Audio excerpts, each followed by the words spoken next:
Hi, welcome back. What is wax melt? Wax melt is, you can say, it's a form of candle but without fire. So this is just a standard mold. I'm gonna open it and I'm gonna remove the wax from here. So you can see wax melts, also known as a wax dart, are a small fragrant piece of wax that you can melt in a wax warmer to release their scent. They are typically divided into cubes which you break apart and place into the warmer. No flame is needed, so they are safe and easy alternative to candles. But for the best result, you need to follow the right step. The warmer I'm using is a pretty standard. This is what it looks like. You just plug it in and there's no fire needed. So lots of people like to get these so that they don't have to worry about a flame constantly going in their house.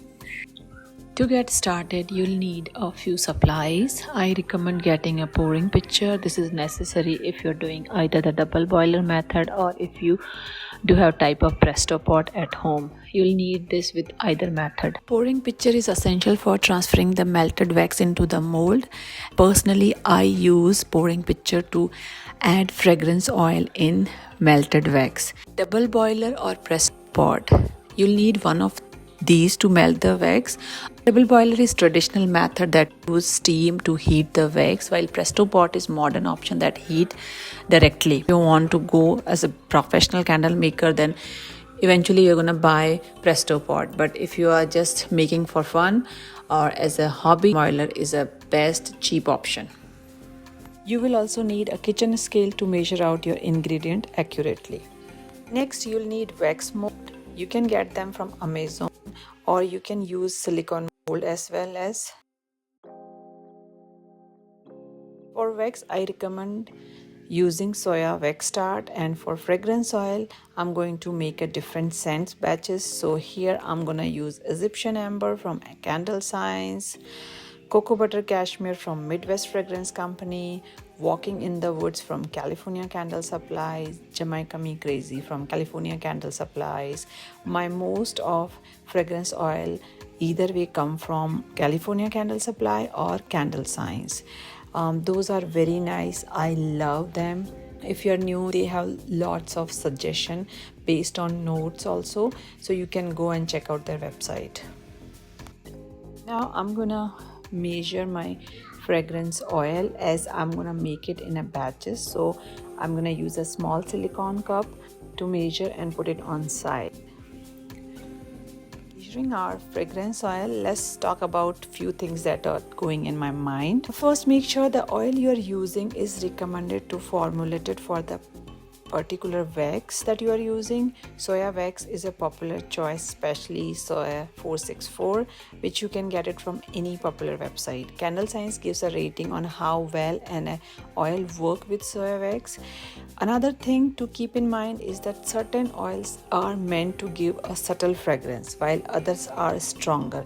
Cinnamon, for instance, is a strong scent, and regardless of the wax you use, it will give off a strong smell. On the other hand, floral and citrus scents tend to be more subtle. Therefore, you need to use a calculation to determine how much fragrance oil you'll need for your wax. It is important to note that when making candles or wax melt, everything should be measured by weight, not volume.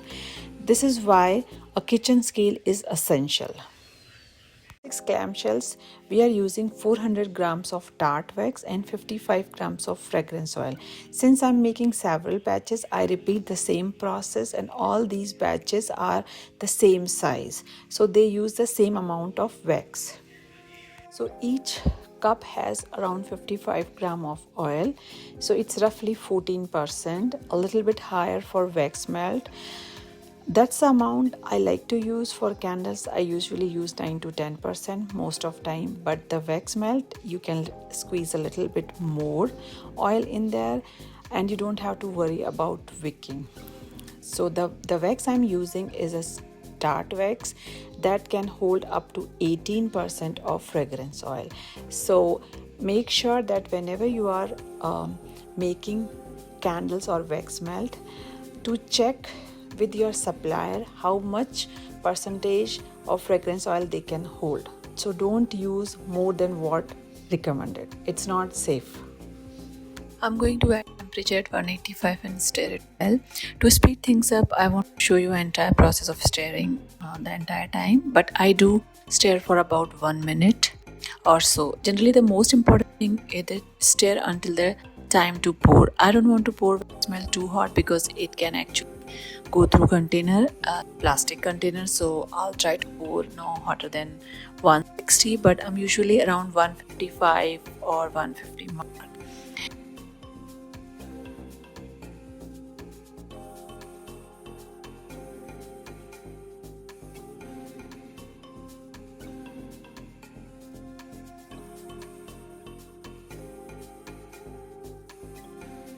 Now I move over to where I had the clamshells laid out and will start filling them up. I'm very careful with the first couple of clamshell to get flow going on.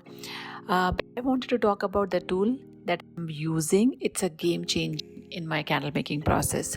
I came across this idea on TikTok and found the tool on Amazon. It's a stainless steel waffle batter dispenser, and it has made my candle making process much faster and efficiently. One of the things I love about this tool is that it's perfect for making candle for big batches. The dispenser design allow for easy and precise pouring of wax, which makes the process much faster and reduce the chance of uneven distribution and spillage or making a mess. The other thing is dispenser. It's a trigger operated mechanism, so you can control the flow of wax, and which save me time and reduce the waste of wax. I highly recommend giving the stainless steel waffle batter dispenser and try your candle maker and looking for your making your process easy, and it has certainly made a candle making experience much faster and more efficient, and I'm sure it will help you too also. Once all the wax melts are poured into the clamshells, I let them sit for about an hour or so to fully harden. After that, I'm going to put warning labels, and that pretty much that process for making wax melts. Of course, there are different variations and scents that you can add. Basic process remains the same. If you want, you can add color, dry, flower, that up to you.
I hope you enjoy this video and learn few tips and tricks to make your wax melt making process easier.